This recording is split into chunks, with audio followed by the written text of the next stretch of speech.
But it's also like that with Cristobal. Is it? Yeah. You guys were down there yesterday, right? Yeah. Anything different? Everything different. What do you mean everything? I painted the walls. What do you mean everything? Everything different. Is it? Energy's different.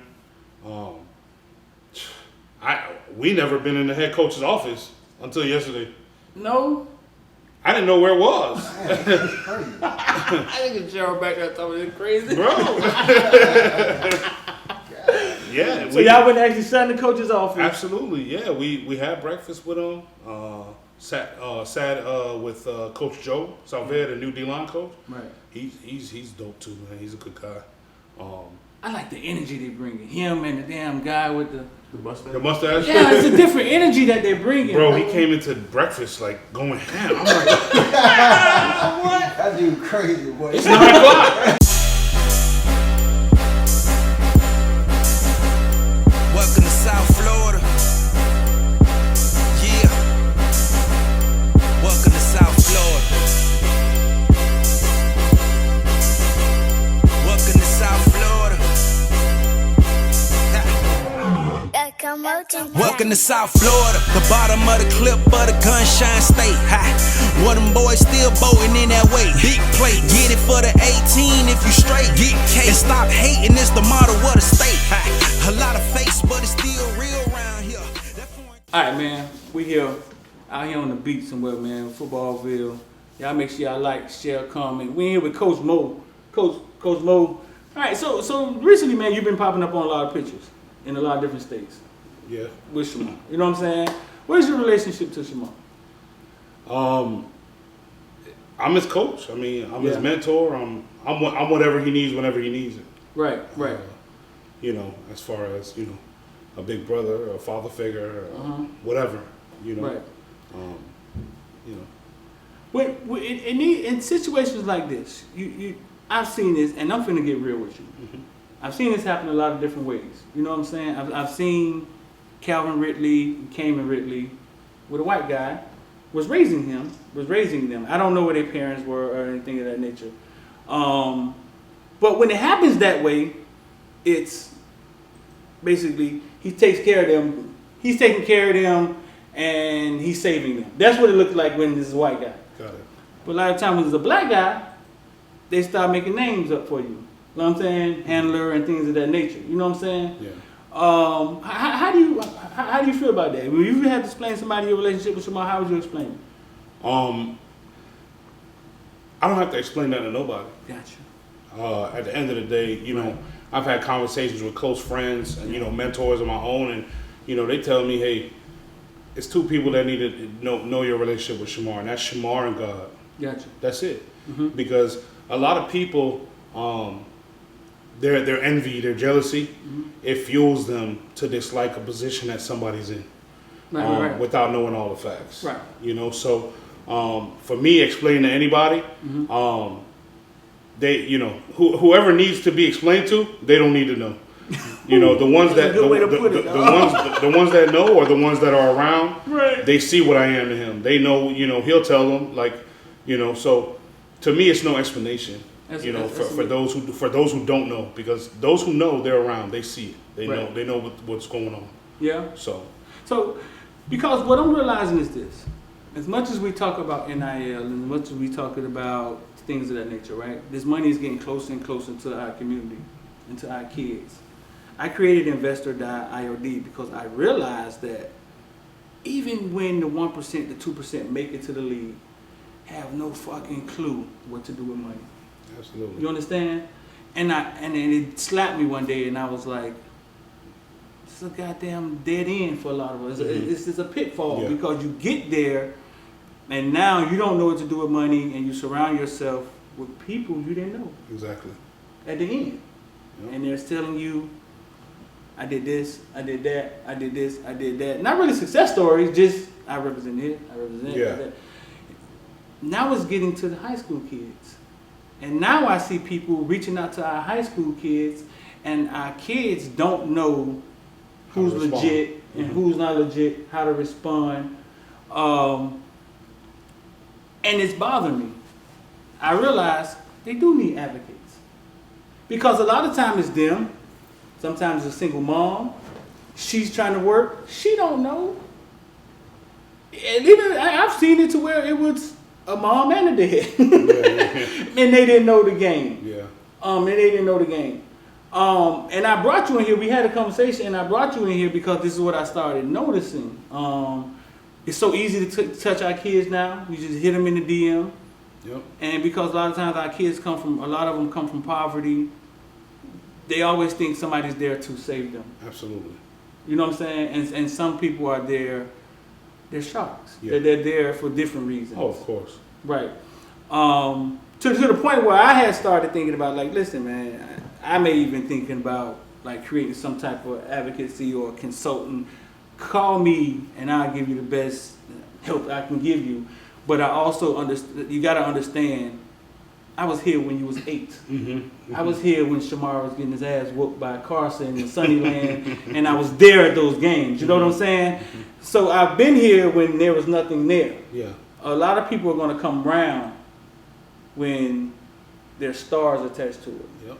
You know what I'm saying? Mm-hmm. But that's a concern of mine. How do you feel about that? How do you feel about that? Because Shemar's not the only D1 kid you've been around. You've seen many of them. Yeah, absolutely, absolutely. When I got with Shemar had no stars. Right. So, you know, now that he has it, you know, obviously you're going to see us together more. Right. You know, because now he's the talk of the town. Right. But what people don't sit back and realize is that his future is not promised. The NFL is it's not promised. It's far from promised. Right? So he's just beginning. Right. Right? And I don't think people think about that. Yeah. Is that, you know, will he make money in college? Absolutely he's going to make money in college. Right. But the ultimate goal is for him to get to the league. And that's not promised. Right. And me and Shemar, we have a saying that we tell each other all the time. You know, what are we here for? What are we here for? We're here for a long time, not a good time. Ooh, say it again. You know, we're here for a long time, not a good time. You know, and Shemar understands that. You understand that? Yeah. You know, and you know, I break it down to him. Me and Shemar haven't had like talks about money, like actual money, because I try to stay away from the topic. Yeah. We don't talk about that as much as we'll talk about sneakers or, you know, what he's going through and things like that. And I think that's important. Stop right there. How old is Shemar? Shemar's 18. 18 years old. When I was 18 years old, I was thinking about 2 things. Mm-hmm. Basketball and girls. And they don't think about that. Yeah. That there's grown coaches calling him. You know what I'm saying? A lot of times the fans look at him as if he has answers. Yeah. He's a kid. You know what I'm saying? Yeah. He's a kid and he don't have the answers. Some grown people can't talk to professional grown people or don't know how to navigate those conversations. Exactly. Y'all getting 10, 15, 20 calls a day. That's light. Oh shit. That's a light day of work. Yeah. You know, I mean, I'm blessed. Right. And I tell people, they tell me, man, they tell him, they say, man, you're blessed to have Mo in your life. And I say, no. I say, I'm blessed to have him in my life. Yeah. It's you know, because, you know, he pushes me to be a father. You know what I mean? Because never in 1,000 years did I think that I have to, you know, worry about or nurture or be there for an 18-year-old kid. You know, I have a 5-year-old son. I have a 2-year-old daughter. Right. You know, so when they get there, I know how to deal with them because he deals with real stuff. He's still a kid. You know, and he deals with stuff that normal kids don't deal with. Exactly. I remember Duke Johnson. I remember a little girl coming after Duke Johnson one time. Yeah, some people see blood sometimes and they like sharks. They go after. Exactly. Right. I remember him dealing with a little girl. A little girl was trying to say he did something to him, and it was just kids being kids. Yeah. But because her feelings was hurt. Mm-hmm. Okay, we're gonna go after Duke Johnson. Exactly. You know what I'm saying? Exactly. The old Allen Iverson story. Like Bart get into a bowling alley fight and one more will go to jail. Yeah. Allen Iverson. Right. So I know there's a lot that he deals with that a lot of other people don't deal with. Yeah. I put out a video beginning of this season. It was him versus his teammate, and I started talking over it, and that went viral. Mm-hmm. You got the #1 defensive end in front of you, Shemar Stewart. All you got to do is block him and put you on the map. Go. Next rep. Good Lord. Clean up on outside. How do the teammates take that? Like, how does the team, do they take it in stride, or it's like, man, he made a... Because sometimes when I do Footballville stuff, I realize this, that there's somebody winning in the video, right? Mm-hmm. But there's a kid losing in the video. Yeah. And the way I look at it sometimes is, man, life ain't fair. It's not. And I want our kids to understand that. But at the same time, all kids aren't mentally able to deal with that. Yeah. How was that taken when y'all saw that? Because believe me, I've been doing it so long, I know when something's going to go viral. Yeah. I can look at it and I can say, hey, all right, this shit from now. Yeah. So, I mean, it was actually taken well. I mean, we had fun with it when we got back to school. We just take it as jokes. Yeah. At pace. Right. You know, actually the kid came over and he was like, hey, coach, could I work with you? You know, so you actually helped me because I turned him into a D lineman after, you know, and I needed him. So, you know, he came over and we had fun with it. Yeah. It's no It wasn't no malice or nothing like that? No. But see, what I try to do is teach in situations like that. What I was saying was true. Mm-hmm.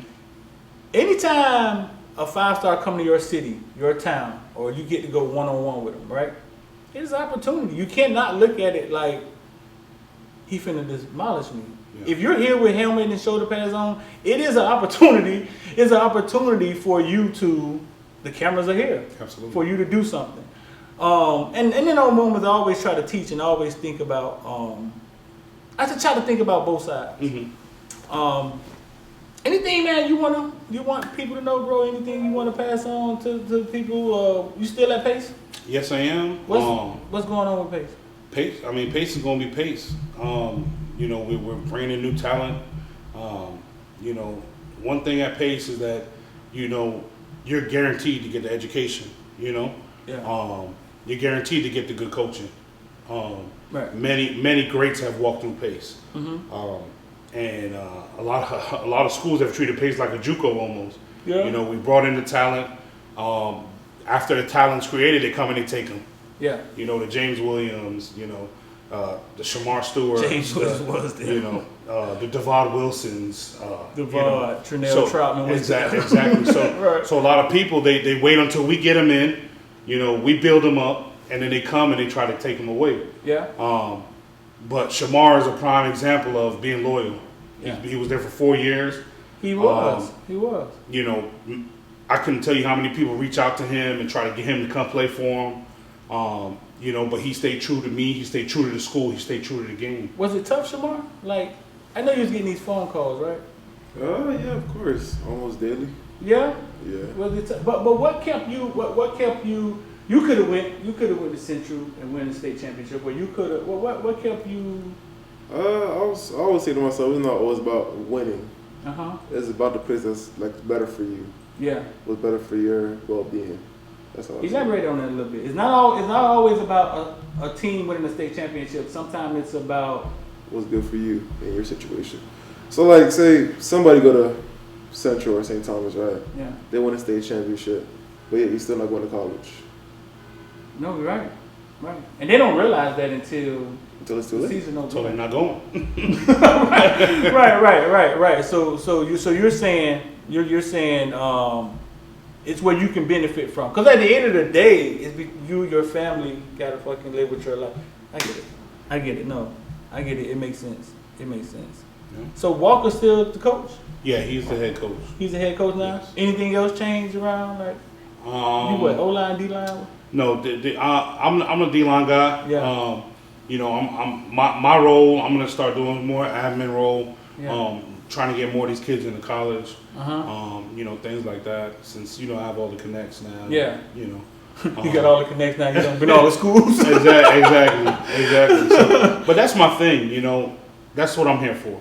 Yeah. You know, I'm here to help every kid. I mean, there are coaches from other schools that have vouched for me and say, man, Mo is trying to get my kid in school and he don't even play for me. Right. You know, and a lot of other coaches, they're going to use that to try to recruit kids from other schools and say, hey, if you come play for me, I'll help you get into college. Right. But that's not my goal. My goal is to, hey, stay where you at.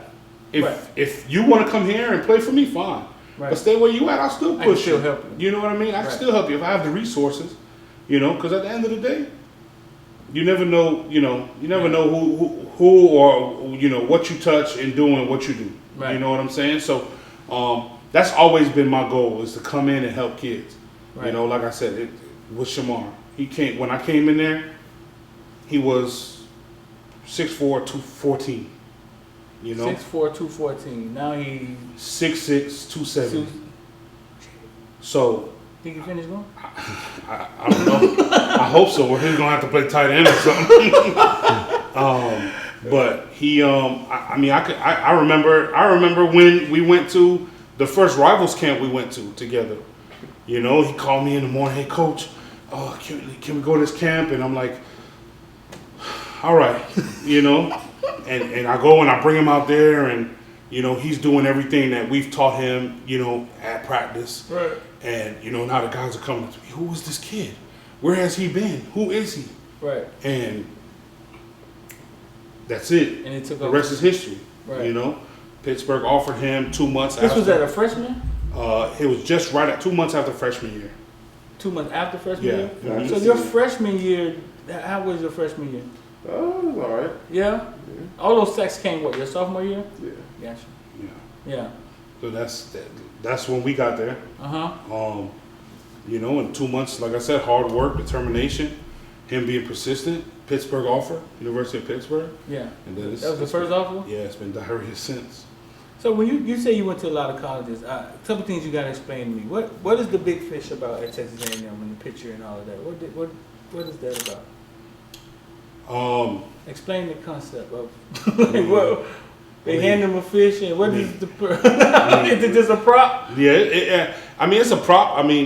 I think for our understanding, though, it's kind of like he is the big fish. So it's like a big fish for recruiting. Yeah. Oh, going after the big fish. Yeah. So they didn't explain it. They just threw the fish in the picture. It wasn't. It wasn't a conversation. Sometimes you got to make your own explanation, right? And sometimes, you got to make lemonade out of lemons. You know what I mean? So. That's what I think it meant for us, you know what I mean, and him having fun with the big fish. Yeah, I was oblivious. I was like, man, what the fuck with Texas A&M? They not the fish. Well, I'm like, what am I looking at? And then somebody in one of my private groups made a suggestion that maybe they talking about big fish. Mm-hmm. Jimbo cool dude, bro? Yeah? Jimbo's funny, man. Is he funny? Yeah, Jimbo's a dope dude. He really crack jokes and shit? Yeah. Hey, listen, Jimbo, Jimbo's he's a person. Yeah. You go through this recruiting thing and you find out a lot of these coaches aren't people.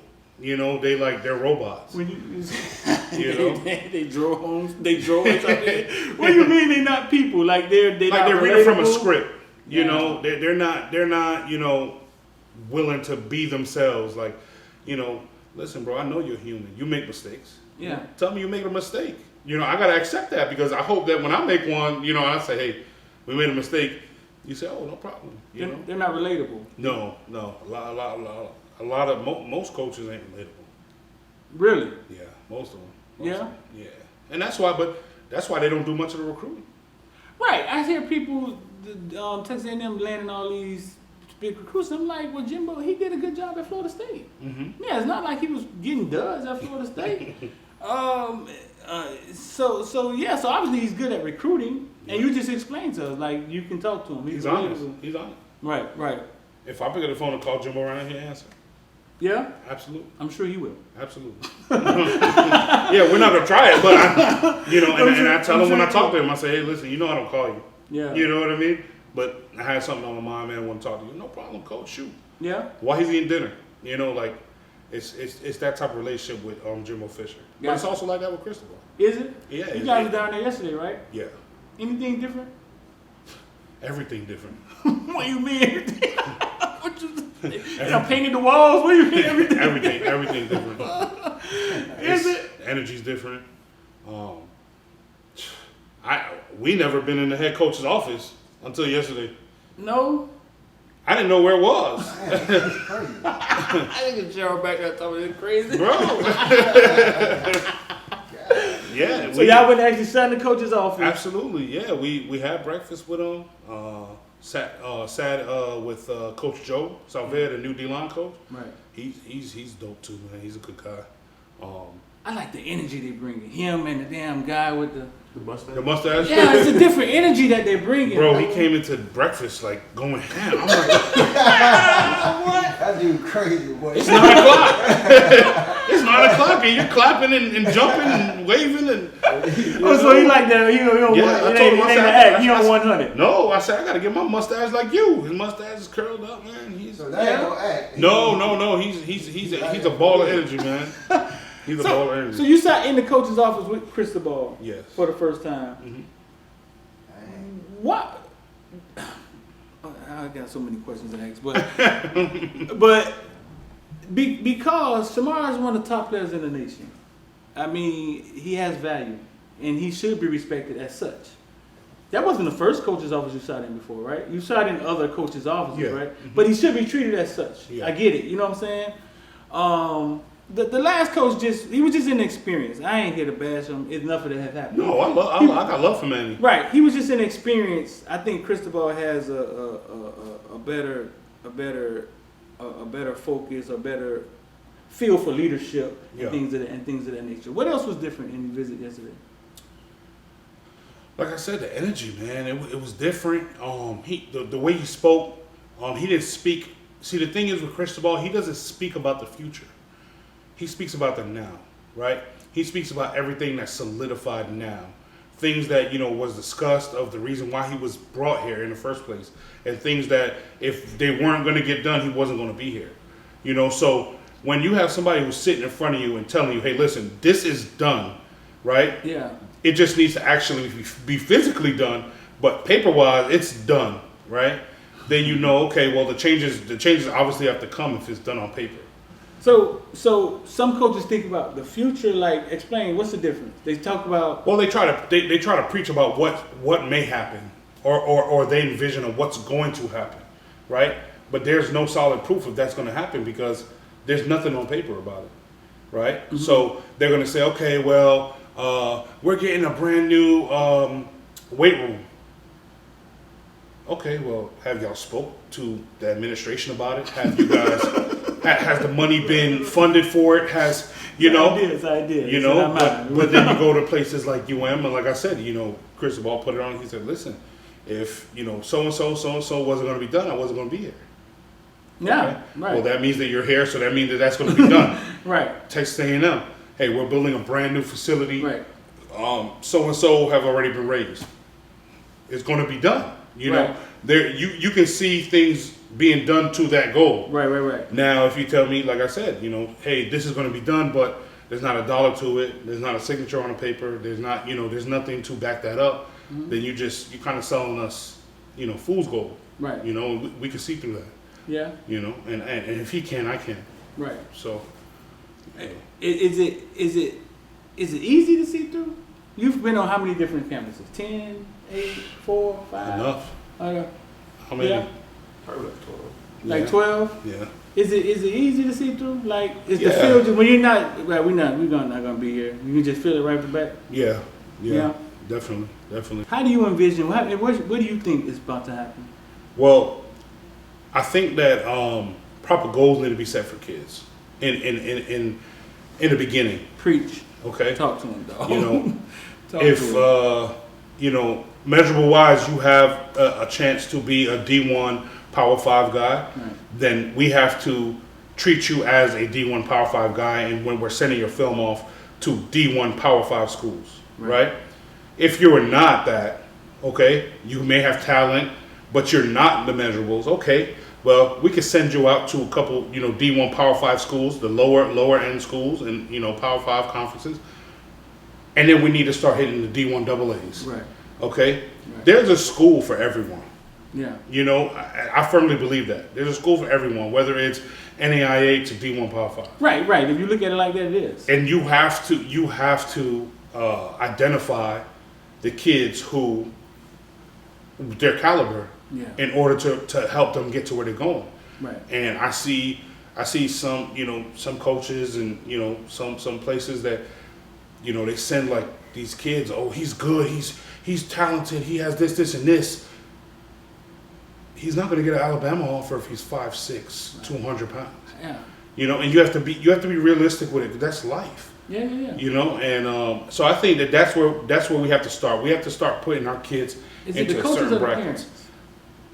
Well, I mean, the parents don't matter because the parents not the one getting into schools. Yeah. Right. The coaches have to be the one to push these kids into a certain school. Right. Now, if the parents don't want it, then we can tell the kid, hey, listen, we got you this. Your parents don't want it. Right. So now you guys got to figure that out. Right. Because our job is to just get you the interest. The coaches wanting you at their schools. Right. Now, if your parents don't want you there, then that's not on us. Our job is done. Right, because everybody wants to think that the transfer portal is this place where you go and you get a Tyreek Stevens and you fill him in and he starts. Miami just picked up one player, Gladson, right? We don't know if these guys are starters. Yeah. And that's what I'm trying to tell people. The transfer portal is going to be not just for plug and play. Yeah. People are going to start building their depth through the transfer portal. Absolutely. And I think because it just started, most people can't see 5 years from now. Like they can't see what things are going to be. Yeah.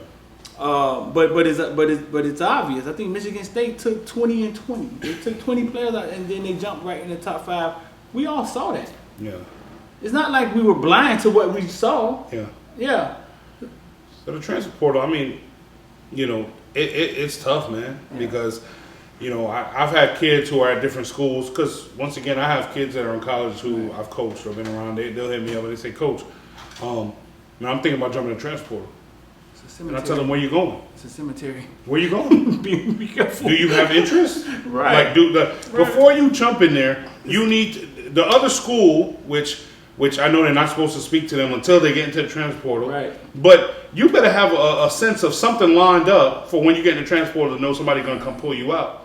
Because if not, you stuck. It's a cemetery. That's what it also is. It's a cemetery. I think they say only 20% are getting out of it. Yeah. I don't know. It's 2,000, 3,000 kids in it. Yeah. And it's so easy to get into it. Yeah.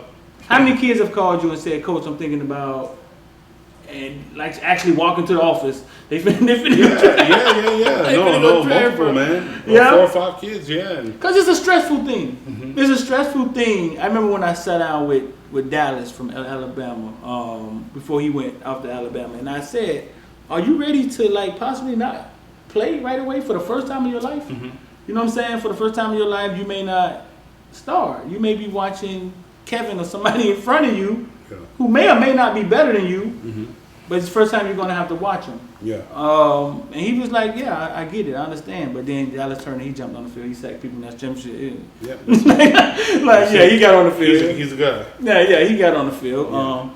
But it's a difference, and it's stressful for those kids because there's a lot of them who don't think. Yeah. I mean, but then you have the kids who are forced to be in transfer portal. Yeah. And by force, coaches lose their jobs.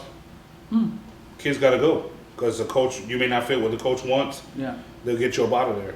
Right. So, you know, there are some kids that are being forced. That's like why with anything in life, you got to be appreciative of what you have. Yeah. You know, if you're somewhere and nobody's not moving you and you're saying you want to go to transfer portal, you may need to rethink that. Because there are people that don't have an option to stay where they're at. Because once that new coach comes in and he says, hey, you got to go, you got to go. Yeah. You know, there's no begging. You got to go. You don't fit what I'm trying to do. You're not good for my program. Go. Yeah. So, and then there's stuff. I've seen, listen, man, yeah, I'm telling you this. I've gotten phone calls from kids, all type of weird. Coach not telling me what we doing next year. Like, he's not telling me. I go in there, sit down with him, we have a meeting. I'm the second string. COVID brought back the first string guy again. Yeah. But coach won't say to me, hey, this year we're going to play you more again. And he's a kid. He's confused. He's calling mom. His mom don't have answers, and he get frustrated. I say, hey, man, listen, chill, man. Just chill. You're on a roster. The guy in front of you could get hurt, and it's your, you know what I'm saying? You're there. Yeah. Call me one day, frustrated, he out of there. There you go, he in the portal.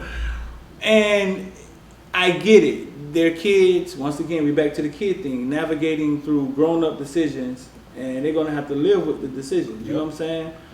But you get all type of calls. I got a guy that was starting jumped in the portal from a school, and he don't get along with the coach. Yeah. Like nobody can. The Caleb Williams thing. I mean, what's your take on that? Like, how do you explain that? I have no clue. I have no clue. That crowd sat there and got Spencer Rattler out, and you got the job, and then you left. I don't get it. I mean, to each his own, you know. I'm going to say this, man, before we get out of here. College football is changing. And when things change, sometimes it's hard to see. No different than Bitcoin or the internet. Sometimes it's hard to see what's in front of you. You know what I'm saying? It's hard to see what things really are. Yeah. I think what Caleb Williams did, what the kid who went to Ohio State, left high school, went to Ohio State, then ended up at Texas, whatever they did, they may have some forward-thinking people around them and that are navigating through this thing in real time before any rails or safety valves get put on it. You know what I'm saying? Yeah. And they're navigating through it real time. Very weird. I think the report came out yesterday that I think USC is in league to get Caleb Williams. Oh, wow. So that's basically where his coach went. So maybe Oklahoma ain't say the right thing. Yeah. Maybe. Right. So Oklahoma in the portal looking for somebody else. Right. They done lost two quarterbacks. So listen, man. Y'all make sure y'all like, share, comment, man. We here with Coach Mo, Big Shemar sitting over there, man. We're going to get up out of here, man. We appreciate y'all. ILD squad. We out. It's gonna take 3 motherfucking days, and that's what? It's 6 1 6 1 6 1 shit.